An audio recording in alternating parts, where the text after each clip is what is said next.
দম আটকে আসছে লাস্টে লাস্টে আমারও অস্বস্তি লাগছে, ভালো লাগছে না, এত গরম লাগছে। এই দেখো পাকা চুল, এ বাবা। খাড়া হয়ে আছে পাকা চুল, বুঝেছো? Good morning everyone, back to my Facebook channel. তো এই যে সকাল সকাল মোটামুটি কাজকর্ম সেরেছি, যেহেতু আজকে কালী পুজো। শুভ দীপাবলি সবাইকে জানাই। ভালো থাকো, সুস্থ থাকো, মা সবার মঙ্গল করুক। আর এই যে আমরা এখন চা নিয়ে বসেছি, চা বিস্কুট, আমার র চা, এদের দুজনের দুধ চা, আর এই বিস্কুট নিয়ে বসেছি খেতে।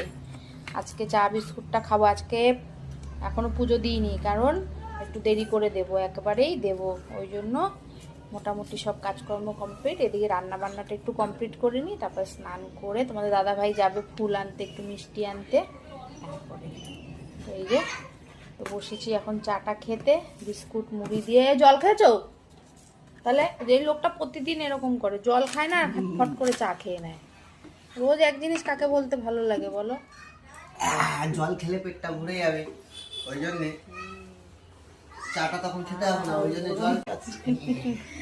গরুর মতন কথাবার্তা। আমি খালি গায়ে আছি, তুমি ভিডিও করছো আমার। তুমি খালি গায়ে বসেছো কেন?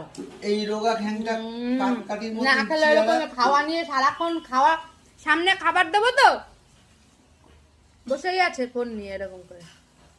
তাদের গায়ে জীবনেও লাগে না। আর আমি যদি মানে এক সপ্তাহ যদি নাও খাই, আমার কোনো দিক দিয়ে কমবে না। শোনো, যখন আমি বিক্স হয়ে যাব তখন আমি খালি গায়ে থাকবো, তখন তুমি আমাকে ছুঁবে। তোমার জীবনেও হবে না, এত বছরে হয়নি, আর হবে না।